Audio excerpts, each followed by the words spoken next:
ไปอันแม่นพอจะขึ้นท่าแขกโมง2-3 โมงบ่ฮู้เพิ่นไปหาผู้มันหลายคนถามอยู่ เจ้าเป็นจังได๋คือว่ามีผู้สาวมากหลายแท้อยากได้มีหยังก็ขอบ่ได้เว้าตัวกันน้ำบ้านน้ำเมืองเลยจริงไว้ฮะไปแล้วเขาขอเลิกบ่เขาก็ถามไปนี่แหละเขาตั้งมักเขาเด้เชียดแนวใดขอเอาของดีหยังสิ FC เพิ่นถามว่าอ้ายนี่ยังสิกลับอเมริกาอยู่บ่เมื่อสองได้บ่ถือไม้มานำหลายที่โอเคเสียเปรียบสบายดีเนาะอันนี้ก็เข้ามาน้ำหลังเสมอเพิ่นเนาะทุกคนมีแต่ว่าสิทางไปน้ำเสมอเลยว่าซั่นซะเนาะเพราะว่าเพิ่นเองก็ได้สัมภาษณ์ไปแล้วต่อเลยเสมอคือโดยขอบใจมาทางเรื่องของวันหัวใจของเพิ่นนั่นแหละแม่นคือมื้อแรกคือเดินทางไปอันแม่นพอจะขึ้นท่าแขกโมง2-3 โมงบ่ฮู้เพิ่นไปหาผู้สาวอะไรก็บ่ไปหาหมู่ส่วนหลายเขาตามอยู่ล่ะพอแล้วค่อยพอแล้วเดี๋ยวนี้นะ5 คนสิตายเลยเดี๋ยวนี้นะตายพ่อมาว่า1กัน3 คนเดี๋ยวนี้ปันพวนแห้งเดี๋ยวนี้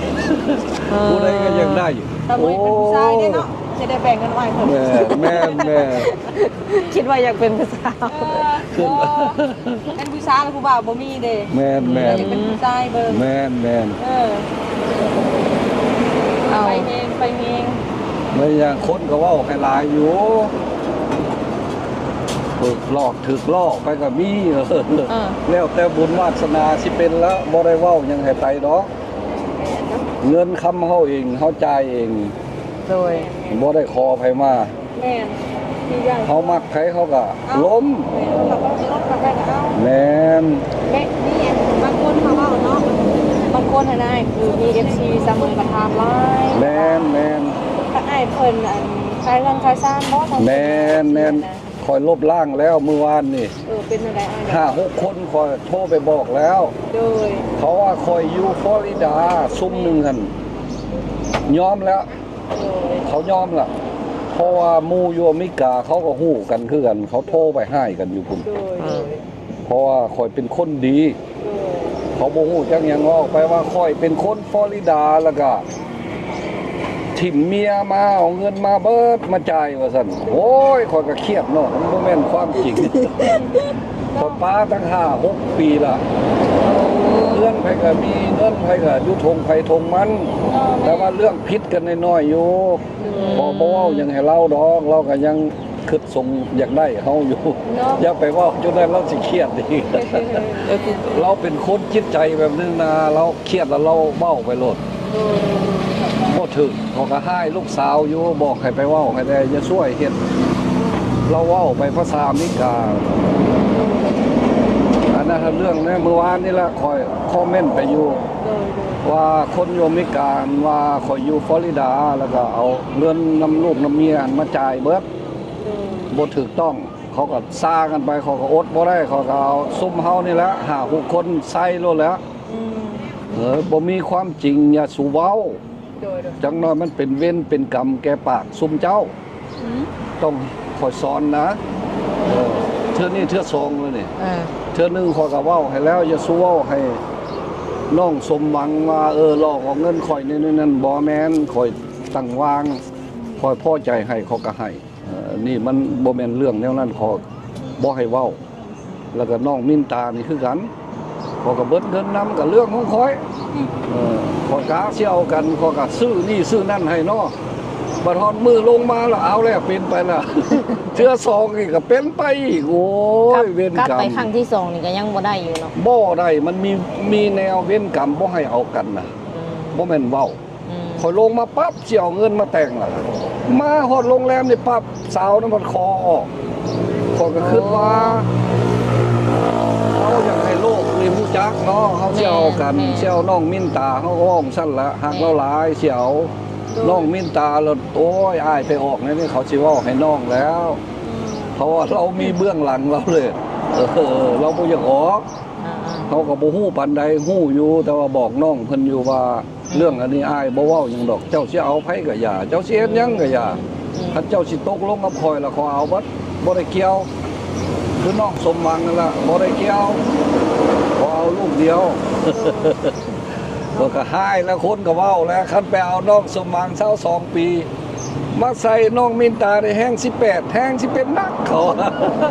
คอยก็เอา YouTube มาให้ครับซุมเจ้าปากบ่ดีคอยแก้ให้น้องสมหวังเขาก็แก้ให้แล้วก็น้องมินตาเนี่ยเขาก็เว้าอย่าไปเว้าให้เรา18ก็จริง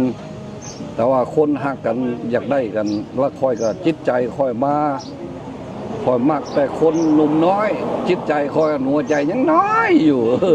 ยังเป็น18 19 20ปีอยู่ขอบอกได้ว่าคอย60ปี แต่ว่ามันแก่แต่ว่าจิตใจ ตัวใจยังเป็นวัยรุ่นอยู่ ยังเป็นวัยรุ่นก็จะเว้าให้กัน โดย ขอโทษเถอะ แต่ว่าตอนนี้นี่ไอ้ทำใจได้แล้วบ่ ได้แล้ว เดี๋ยวนี้หันน้องมินตาหันจากไปแล้ว น้อง เสียใจแห้งหลายไปพอดเมืองไทยหมดแล้วแต่มือวานนี่ แม่น คอย บ่ นำก็บ่ทันโอ้ยสงสาร ไปแท้เนี่ย ไปแท้เราเครียดอันเว่าออกอันนี้นี่แหละเราบ่อยากให้ออกก็แม่นอยู่คนเว้าเต็มบ้านเต็มเมือง เราก็อดบ่ได้เด้เราอายเด้ชีวิตโทรมาก็บ่โทรหาข่อยเว้านำก็บ่เว้าแม่ว่าเครียดอยู่ในห้องมันให้อยู่เข้าก็บ่กินโอ้ยข่อยสงสาร บ้านนี้เราเขาละบังเอิญโทรไปหาลงนัมเบอร์โฟนโทรหาแม่นโมงหนึ่งกลางคืนหมอดไว้แล้วเราโทรมาโอ้ยน้องสิไปแล้วได้มือนี่9:30ครับโอ้ยว่ะวุ่นวายประจังเห็นน้ำไปบ่ทันขึ้นรถไปแล้วไอ้เห็นเพิ่นขึ้นรถครั้งแน่บ่ โอ้เห็นเขามาหาพอแล้วไปแล้วซอดพูดแล้ว โดย ก็เลยเป็นเรื่องไปนั่นแล้วไม่ได้คอยว่าคันเว้าความคืนฮอดท่านค่อยบ่อยากให้เราเสียใจเพราะว่าคอยรับเลี้ยงเราบัดนี้หันไปปล่อยถิ่มชีวิตเราไปแนวนี้มันไผสิเบิ่งแยงเราพอไมแต่ได้คิดสงสารแนวนั้นละแต่เท่านั้นอันเรื่องที่เป็นมาคอยบอกอยู่เจ้าสิเป็นหยังคอยก็เอาบ่ได้เว้าบ่ต้องเว้ามาเรื่องความหลัง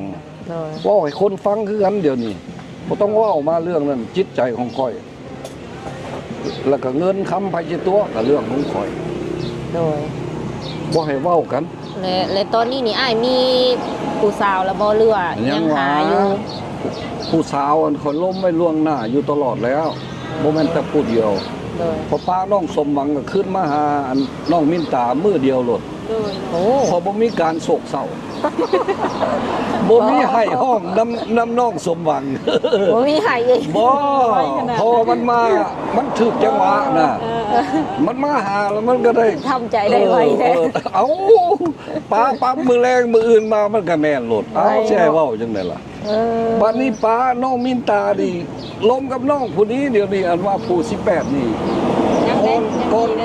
ก่อนน้องสมหวังพิษกันนี่น้อยนึงเนี่ยเขาล้มกับเราแล้วบาดนี้สาวอันเปิดใจเดียวนี่เปิดใจเราบ่ได้ออกบ่ได้บ่แม่นสาวเปิดใจเนาะบ่เรากับผู้เปิดใจละแต่ว่าเราบ่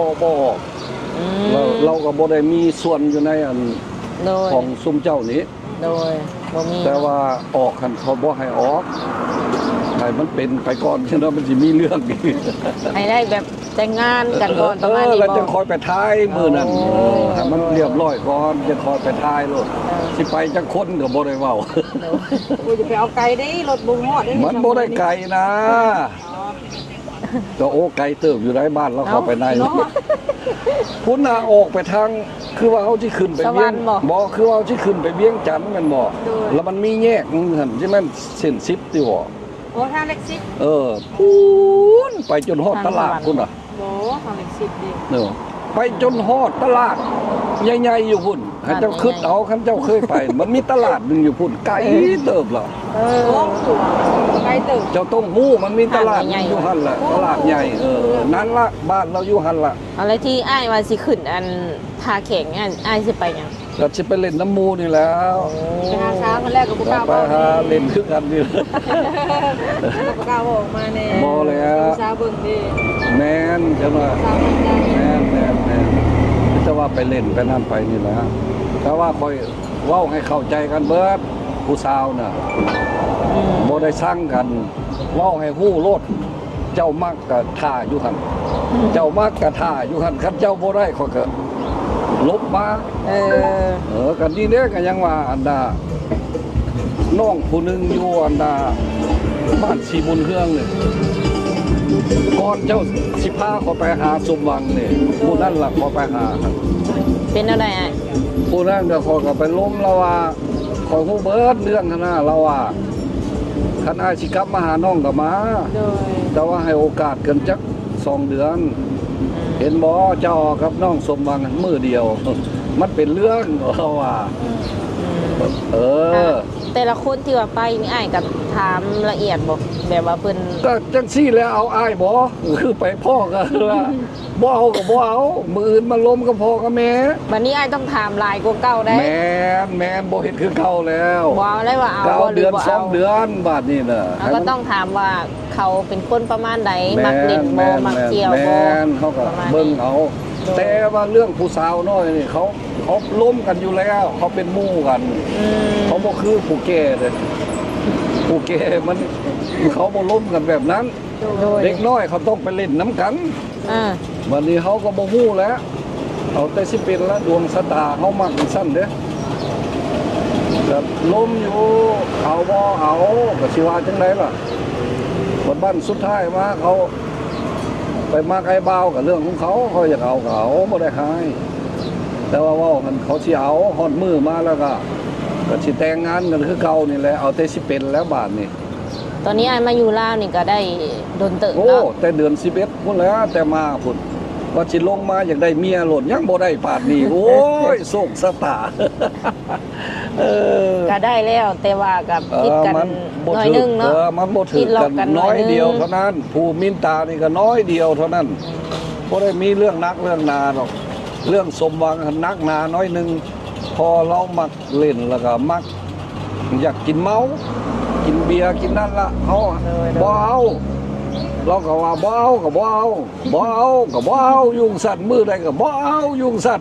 โอ้ยปะซะเด้เนาะก็ไปเอานายบ้านมาแล้วก็ปะกันธรรมดานี่แหละบ่ได้ให้ ก็ บ่ได้ด่าก็แบบสไตล์ ขอ ยัง โทษ หักยัง มาหา แพงกันประมาณนี้เนาะ เออ ยังหักยังแพงกันอยู่โท บ่ ษแต่ว่า เขายังโทรไปหาอยู่อยากไปกินข้าวกินน้ำแล้วก็ไป เราบอก โดย แต่ว่าเขาบ่ไปเขายังอันนี้อยู่บ่วนวายกันแนวนั้นเขาก็ฮู้ชักควมอยู่ เขาแห่งซ้อมอยู่ป้าละบ่น้องสมหวังนะว่าโอ้ป้าคักแล้วอะ แต่ว่าเรื่องความเว้ากันก็ยังล้มอยู่บ่ให้สั่งกันเราก็บ่สั่ง แต่ว่าที่นี่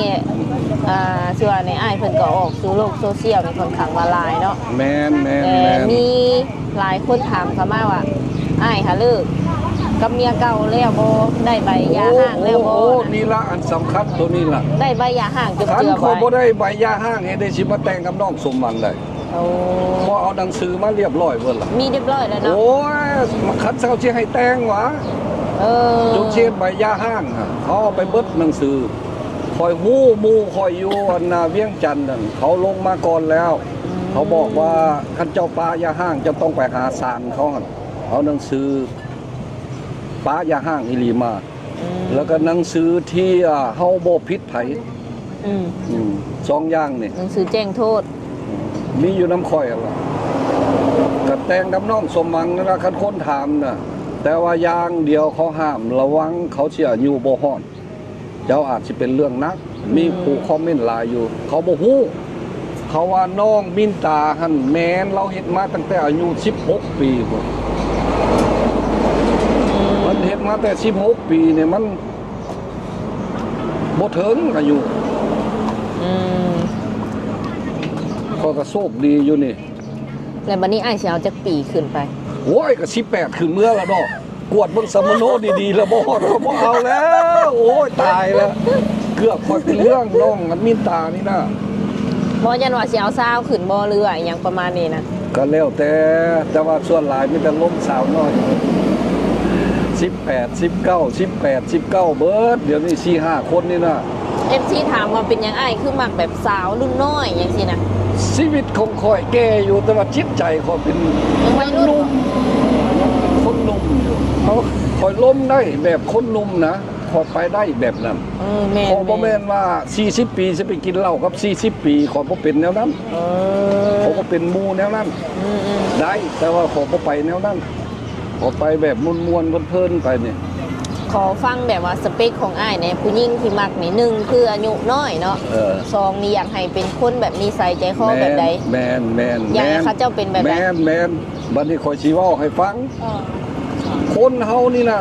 อายุ40ปลายแม่ห้างแม่หมายมีลูกก็อย่าต้มคนเฮานี่บ่แม่นหน่อย อืม หมู่ข่อยอยู่เวียงจันทน์นั่นจนเบิด โอ้ 4คนเฮ็ดเหล้าปุ๊บห้านค้าห้านขายให้เบิดบัดสุดท้ายแล้วก็ทิ้มเขามีครูแล้วก็ทิ้มบาดนี้คอยมามักผู้สาวน้อยจิตใจของคอยมัก โดย แต่ว่าสาวน้อยนี่ เขาบ่ทันตัวเป็นสอนเอาจืนไข่ สอนเอาความหมายของคอยคนก็เข้าใจหลายอยู่ เขายังน้อยเขาบ่ทันฮู้หยัง เพิ่นสิมาสอนเอาเนาะ สอนเอา สิสอน เขายัง สิสอน ตัวบ่ ตั้งแต่ทอดไข่ แม่นความหมาย สิ ค สอ วาม น หมาย เออโดย ก็จังสั้นแล้วคำถามเรื่องนี้จิตใจคอยขอมากคนนุ่มเนี่ยนี่คอยติดตามมาคอยก็มี YouTube นำส้มเจ้านี่แหละมาก็มีแต่คนหนุ่มคนน้อยเบิด พอไหมนะไอ้พอไหมโอเค อันนี้ในมุมมองของอันอ้ายเพิ่นเนาะเพิ่นคิดว่าสาวเด็กน้อย อาจจะยังบ่ทันมีเล่ห์มีเหลี่ยมร้ายเนาะ แมน ดีหรือบ่ดีแม่นสอนเอาได้ประมาณนี้เพิ่นว่า แม เนาะ น เออ แล้วอันเขาเล่นม่วนนั่นแท้ห้ามบ่ได้ อ่า เขาไปหากันแล้วคน17 18เขาพวกมีหมู่อยู่ อืม ก็แล้วแต่โชคชะตาเนาะแต่ว่าก็เบิ่งเอาว่าเขาฮักเขาแท้บ่เขาว่าเขาฮักแต่ว่าบั้นสุดท้ายมาจักสิเป็นแนวใดบ่ฮู้ อ่า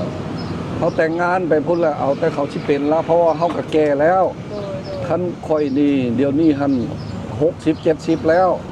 ไปอีกประมาณ 2-3 ปีนี่ข้อยก็คุบกันค้านแล้ว แล้วก็เขาจะทิ่มก็ทิ่มแล้วเสียนอะไรทิ่มข้อยก็กลับบ้าน คิดว่าสิอยู่ลาวตามหาฮักแท้นี่สิอยู่ฮอดประมาณจักเดือน บ่ได้อยู่จักเดือนละอยู่ตลอดชีวิตจนพ่อนี่ละ สมมุติว่าพ่อเนี่ย ให้มันพ่อโลดเดียวนี่ สมมุติว่าบ่พ่อเลย พ่อ เดี๋ยวนี้ญาติกันอยู่บุ้มๆอยู่จนสิว่าบ่พ่อยังไงเดี๋ยวนี้อยู่หาคน 4-5 คนวางมือวานเมื่อก่อนนี่หั่น2ตื่นไป3เดี๋ยวนี้มาอีก2อีก3คนมื้อนี้เป็น5เดี๋ยวนี้โอ้ย เห็นอะไรจะพ่อกันนะเนี่ย ก็ล้มไปจังซี่ละ มาเห็นตัวจริงเลยบอก ก็ตัวจริงนี่ละ 4-5 คนนี่ กั นะ ก็ถามกันดีๆ คือขอพ่อมาและเด้ เออ สาวผู้นั้นผู้หนึงอยู่อันน่ะพินเหนือนี้ก็ฮู้แล้ว สาวผู้หนึงก็มาเจาะน้ำให้เราหันละมูเราหันผู้หนึงแล้วก็2คนนั่นก็สาวอันแก้วตา สาวแก้วตาค่ะ เอาใช่กระลมมองนะ เอาเป็นลมเมื่อวานก่อนดิ เอ้า เดี๋ยวนี้ข้อมาอยู่ เพราะว่าเจ้าเชียนอย่างน้องมาสั่นน้องสิไปไทยหุ่นมาสั่นโอ้ยตายแล้วสงสารเดบ่มีเวียกมีการเชียนก็ได้สิไป กับน้องผู้หนึ่งอันคนซอดอินเดียจังน้อยผู้น้อย มีผู้น้อยผู้หนึ่ง สอดอินเดียไผวะ เราผู้น้อยดอกเราว่าจะเอาคนไทยผู้หนึ่งหันสมัยตะกี้เขาบอกเอาเราวันนี้ค่าแต่งงานหัน80 ล้าน หรือว่า100 ล้านนี่ล่ะผู้นั้นต่อลงมาคือว่า80เนี่ย อืม พอไปพ่อเราอัน2-3-4 มื้อหลังนี่ล่ะกับสาวแก้วตาขอพาไปเล่นอยู่ไปวัดพุ่น โอ้ ไปวัดทางใต้เลย ความจริงเลยเนาะเพิ่นบ่ได้ส่งเสาประมาณนี้เพิ่นไป บ่ เล่นไปเที่ยวตลอด บ่ เออ น้องผู้ใดอยากไปใส่ขอกระพาไปโหลดบ่ได้ห้ามบ่ได้ติพ่อขอยจิตใจนั้นแต่ว่าขอยล้มไม่เข้ากัน แต่น้องแก้วตากับน้องผู้นั้นนั่น2 คนเนี่ยเอาบ่อ้ายน่ะเอา แต่ว่าขอเอา2บ่ได้ จะต้องตัดสินใจผู้ใดสิล้มก่อนล้มขอบอกให้อยู่มื้อนี้น่ะน้องแก้วตาสิล้มก่อนล ล้ม2คนก่อนแล้วจะค่อยล้มคนนั้น2คนผู้ใดสิได้ก็เอาคนนั้นผู้ใดก็แนวนั้น แบบจิตใจอ้ายได้ซะแบบมักคนใดแบบหลายกว่าหมู่ มักเบิด เอ้า เอาเบิด บ่มักเบิด เอา เท่า ค กัน วามเอาได้ผู้ใดคอยเอาผู้นั้นเข้าใจบ่ บ่มีไผแบบพิเศษนะเนาะ บ่ผู้ใดได้ละคุบโหลดเอาโหลด อืม เพราะว่าผู้ใดก็เว้าดีล้มดีเบิดเป็นตาเบิดสุคนใช่ข่อยสั่งกันนะข่อยมาคนดีข่อยอยากได้คนดีเนาะกลางสั้นเลยจังว่ามาตกมื้อนี้นี่ล่ะเว้าให้ฟังนี่ล่ะเมื่อวานนี่หันว่ามีอยู่หม่อง2 คน3 คนมื้อนี้อัน5 มื้อนี้บ่ รวมกันทั้งเบิด5 คน อ๋อ เว้าให้ฟังเดี๋ยวนี้ล่ะ บ่ได้ตัวบ้านตัวเมืองล่ะค่อยเกิดมาตั้งเป็นแนวนั้น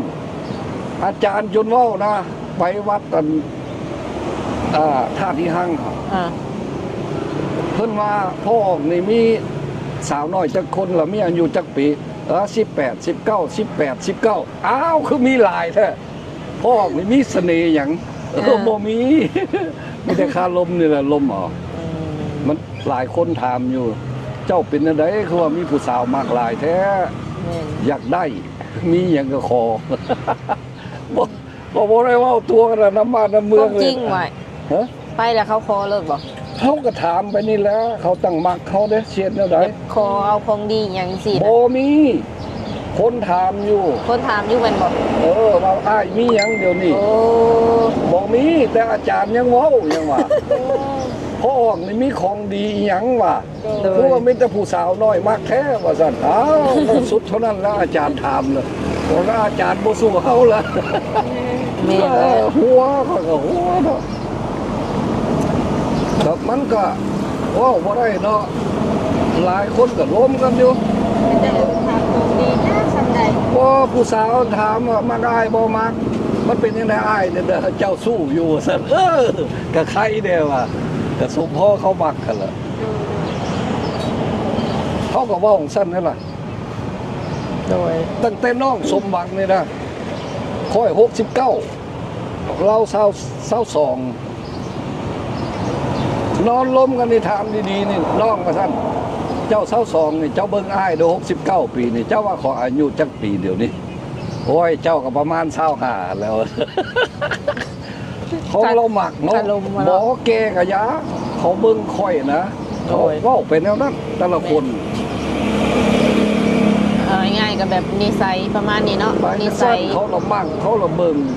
ก็เขากระทำดีๆนี่นะขอแกละได้เห็นว่าเขาไปน้ำเจ้าสาวหนึงหั่นเขาจนหัวจนสิตายหั่นไปทนหน้า เลยเล นั่ ย งเบิ่งหน้ากินมะขามกันดีๆเจ้าเบิ่งคอยดูอายุจักปีว่าซั่นเราว่า57บันบ่แม่นว่ะ67บ่แม่นว่ะอ้าย69มากบ่มากเอาแหละมันคาดบ่ได้กันกับผู้นั้นน่ะ แม่นและ เออ หลังจากแบบมาอยู่คนเดียวแบบนี้แหละก็มีนัดทุกมื้อเลยบอกนัดกันทุกมื้อเลยบอกกับผู้สา โอ้ ว ก็ล้มแล้วมื้อแรงมันก็ได้ล้มคนหนึงมื้อเช้ามันก็ท่าล้มกับคนนั้นอยู่ เขาอยากไปกินข้าวกินน้ำก็พาไป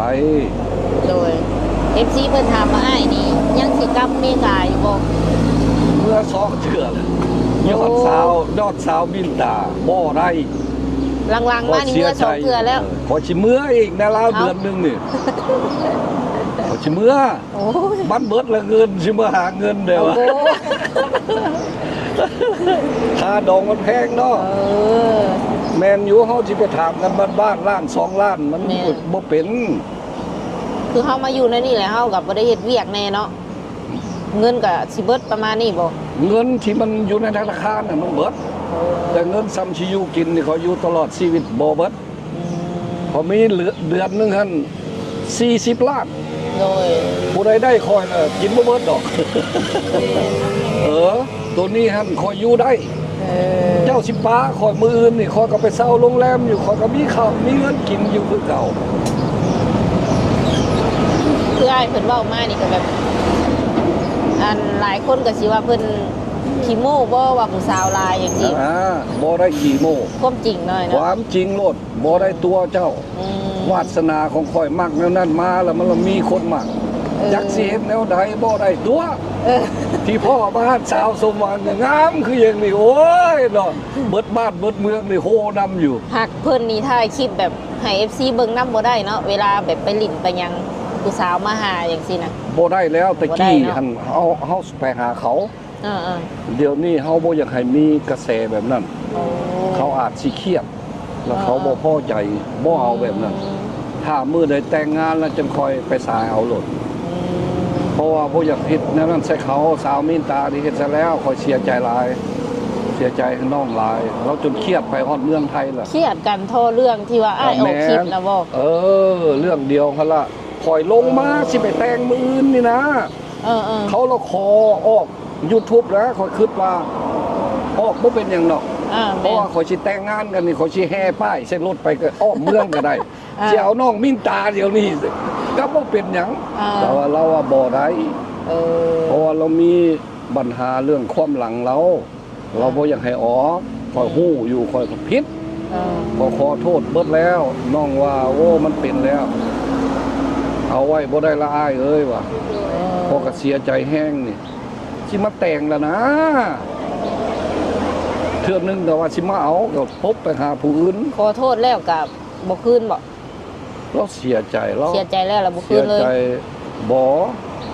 เราบ่โทษละโอ้ยบ่ได้แม่โทษเด้อโทษเด้อเอา โทษ อีก เด้อ แล้ว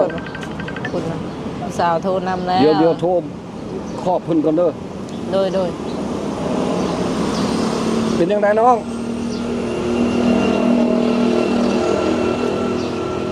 ฮะลายสิโทรอ้ายสิโทรหาเด้อยังเว้ากับเรื่องเพิ่นอยู่นี่เพิ่นออก YouTube อยู่นี่เว้าเรื่องเจ้าหั่นล่ะเว้าเรื่องเจ้าสองคนนี่ระวังไว้ ไว้ แล้วขอสิโทรกลับคืนเด้อโทษเด้อน้องเด้อโทษเอาสิโทรคืน เสน่ห์แฮกปันวัยรุ่น มาดิช่องเถื่อมชาวโทร2คน3คนแล้วเด้นี่ ป้าเตอ เอาบ่ได้ตัวนะยังว่าเขาบ่ให้ออกก็ยังว่า บัดสิเอาบัดสิแต่งยังออกบ่เดียว จั เนาะ งค่อยออก คืออ้าย แล้วก็บ่ฮู้ว่าผู้ใดอีก อืม พอก็เว้าไว้ต่อหน้ารถขอเว้ารับปากเจ้าบ่ได้แต่ว่าขอรับปาก 4-5คนนี่อ้ายให้เวลาเพิ่นจักเดือนน่ะนี่ บ่ได้เกี่ยวเอามืออื่นนี่ค่อยเอาโลด โอ้ แต่ว่าก็เบิ่งก่อนแต่ว่าเบิ่งมันโดนแล้ว โดย ได้แล้วมันบ่คืออันนั่นว่ะ แต่ละคนนี่อ้ายได้ไปเฮือนไปซ่านเพิ่นเรียบร้อยบ่ ก็ล้มกันไปเข้าน้ำเฮือนเขาก็ไปมาว่าบ่ได้บอกกับพ่อกับแม่เขาดอกมีตั้งแต่ว่าเฮาสิเอาแล้วเฮาก็ไปล้มกับพ่อกับแม่เขาตกแตกเลยนะสิแต่งกันแนวใดเห็นแนวใดบาทนี้ข่อยแต่งข่อยมีข้อมัดแล้วบาทนี้ท่านข่อยวางเงินลงไปผู้ใดผิดแล้วใส่ข่อยคืนเลย คู่บ่แม่นหยังดอก โดย บ่เอา แต่ว่าเขาคู่นาบไว้ อืม บ่ให้เจ้าเฮ็ดน้องมินตาที่ได้ว่าสิเฮ็ดนี่ล่ะ บ่ทันได้แต่ง น้องสมหวังอันบ่ได้เว้า แต่ว่าเพิ่นก็ถามอยู่อันนี้อันนั้นอันบ่เอาผมบ่เกี่ยวเพราะว่าออกมาแล้ว เพราะว่าได้แต่งผู้ใดก็อยากแต่งคือกันเบิด แม่น แล้วก็ทิ่มไปโลดยาโศกสตาพวกวังหักแท้เลยมันทั้งเป็นเลยมันมีแนวค่อยเกิดมานี่ค่อยเสียงโศกนี่บ่ดีสิเป็นไปอย่างซี่ตลอด โอ้ยเขาก็เบิดปัญญาอย่าถอนคอยว่าบัดนี้คอยไปกับน้อง อันแก้วตากับน้องผู้นั้นหั่นไปวัดทางเก่าหั่นแหละ โดย ว่าหายโศกบ่นี่แหละ มหาโซ วัง3-4 มื้อนี่แหละพอไปเสี่ยงโศกน่ะ เออ เพิ่นก็จกออกมาโลดอ่านบัดนี้พามโมโนเฒ่าสิได้เมียสาวน้อย โอ้ยหัวจนเกือบตาย ไม่ยังไปเสี่ยงใบจังซั่นก็มี ถึกแต่พามเถ่าบ่ พามโมโนเฒ่าสิได้เมียสาวน้อยก็อย่าง โดย เกิดบัดนี้นะเจ้า เป็นภาพโมโนเท่าจะได้เมีย300เขาก็หัวเนาะแม่นอีหลี17 18มันสิมีผู้หนึงกันเขาสิได้อยู่เดี๋ยวนี้ เออ ก็เท่านั้นละ โดยก็สิว่าในก็ยังบ่ทันชัดเจนเนาะทุกคน บ่มีแต่ว่า ก็ยังอยู่ใน คนเว้าหลายอยู่ผู้ที่1ผู้ที่2ผู้ที่3เริ่มต้นเข้ามาเนี่ยบ่ทันมีไผฮู้หยังอยากได้ข้อมูลอยู่ คอยบ่ให้ออก หวยอ ให้ อก ก่อน ซื้อ ล้มแล้วก่อนเขาก็โทรมาบางหนึงนี่ ต้องล้มดีๆก่อนผมไม่จะบอกได้ว่าสาวผู้นี้ท่านเราอยากมาอยู่น้ำเราอยากเอาแต่ว่าจักจิตใจแนวใดก็บ่ฮู้ สิมาอยู่น้ำไอ้หอพักดีบ่เอาแต่เรามีเพื่อ เรา นไป อยู่น้ำลุงน้ำป้า เออ บ่มีพ่อมีแม่ โอ้ บ้านนี้อยู่กับจิตใจแบบบ่มักบ่แม่นบ่มักมันอยู่ยาก เขาก็อยากมาอยู่ผู้เดียวน้องผู้นี้ว่าคอยอยากขอยถามแต่แล้วหุ่นเราว่าเราอยากมาอยู่ผู้เดียวพอแล้วว่าอ้าวคอยก็สิไปเซาอันโรงพักอยู่ คันสิเศร้าห้องพักนี่เป็นยังไงล่ะคันเขาสิเอากันเขาก็อยู่น้ำกันเลยล่ะ อ่า แล้วก็อาทิตย์2 อาทิตย์แล้วจังเขาไปขอเพิ่น เออ เอ้าใช่ว่าจังเลยซะนะพวกเขาว่าไปตามเรื่องล่ะเขาบ่ได้ตัวยังล้มกันอยู่เดี๋ยวนี้ มือนี้เราโทรมาอยู่ขอว่าก่อนสิบอกกับเรามือแรงให้มือนัดมาล้มดีๆแต่เราสิมาอยู่ก็คือเว้านี่ละล้มกันเลยเด้มาเทื่อหนึงล่ะ อืม แต่เว้าดีๆแล้วเจ้าบ่ว่าตัวกันล่ะ เออ ท่านเจ้าสิว่าตัวเของกับบ่สนกับเจ้า เออ ปล่อยกันไปลูกตัดหางปล่อยเลยลูก ตัดหาง บ่ได้เว้าผู้อื่นก็ท่า ไป อ หนา ยู่ เลยเนาะ สาวน้อยผู้หนึงท่านคนเว้าแล้วอันนั้นโทษ YouTube นี่ โดย เรา17 ปี เราเห็นข่อยแต่สาวมินตาพุ่นอยู่โรงแรมนี่ โดย ก็สาวมินตามาส่งข่อยคู่มือ อืม น้องมากอ้ายอยู่ว่ามากอ้าวผู้สาวอ้ายขี่อยู่น้ำเดี๋ยวนี้เดิมักอยู่คันบ่ถือกันละน้องเอา เอ้ย เราบอกว่าเดี๋ยวนี้ท่านน้องสิเอาไปย่ออายุขึ้นให้18สิบอกพ่อย่อขึ้น แล้วก็ไปขอกับแม่บัดนี้ล้มไปล้มมาเราบ่อยากได้เราอะเราย่าน ย่านยังไง ย่านผู้ชาย เอ้า เรา17 ปีข้อมามือนี่ให้ตัดสินใจมืออื่นนี่ อืม สิไปบอกแม่ อืม ให้ไปล้มแม่ก่อนคันตกลงกับแม่นนี่ละนี่กับแม่นผู้หนึงเนี่ย โดย ก็ต้องอายุต้องฮอดบ่ฮอดบ่ได้ ระยะเพราะว่ามันก็มีหลายคนอยู่ หลายก็ยังว่าเอาไปนี่ละ แต่ว่าไอ้ก็เบิ่งเอาศึกษา ก็เบิ่งนี่แหละแม้นแต่ว่าผู้นี้ก็ล้มมาโดนแล้ว เราฮู้จักความเราล้มดีล้มเป็นถ้อยเป็นความถ้าเอาปืนผัวเป็นเมียก็แนวนี้แนวนั้นบางคนมันบ่ได้ล้มบางคนก็ตัวเฮาบ่ฮู้ อืม เขาฮู้เบื้องหลังมานี่เสียใจ อืม อันนี้คือผู้ฮู้นี่เขาก็ล้มไป ให้ฮู้จักกันเขาฮู้จักเราอยู่สาวน้อยผู้นี้เราล้มดี เป็นตาเอาได้ 100%ล่ะแล้วก็สาวน้อยผู้นี้นี่ก็เอาได้ แต่ว่าความเขายังอยู่น้ำหมู่เขา อืม หมู่เขาผู้อันว่าสิมาอยู่นี่นะ3 คนนะ โอ้ น้องผู้อันนั่นหั่นสาวไม่หยังสาวนั่นนี่แหละพอไปจ้อน้ำให้นะ โหอยู่ นั่นละแล้วก็มีหมูแล้วก็หมูเราอีกผู้หนึ่งแล้วแม่นน้องไข่มุก เออ หากูฮู้ทิศแล้ว น้องแท้ๆนี่บอก ไข่มุก น้องแท้ๆบอก บ่แล้วเขาอยู่น้ำเดียวกันเขาถ่ายรูปเจ้าหันไปถ่ายเจ้าบ่ฮู้ว่าน้องไข่มุก พูดแต่เขาเป็นหมู่กันแต่บ่แม่นว่าน้องกัน บ่แม่น เป็นน้อง เป็นน้องมาเล่านะว่าเป็นน้องก็เลยถามว่าน้อง บ่ แท้ๆ บ่แม่นน้องวันซื้อน้องซื้อๆขอเอิ้นนั่นน่ะน้องไข่มุก เออ กับน้องอันน่ะอีหยังก็ซื้อพุ่นน่ะ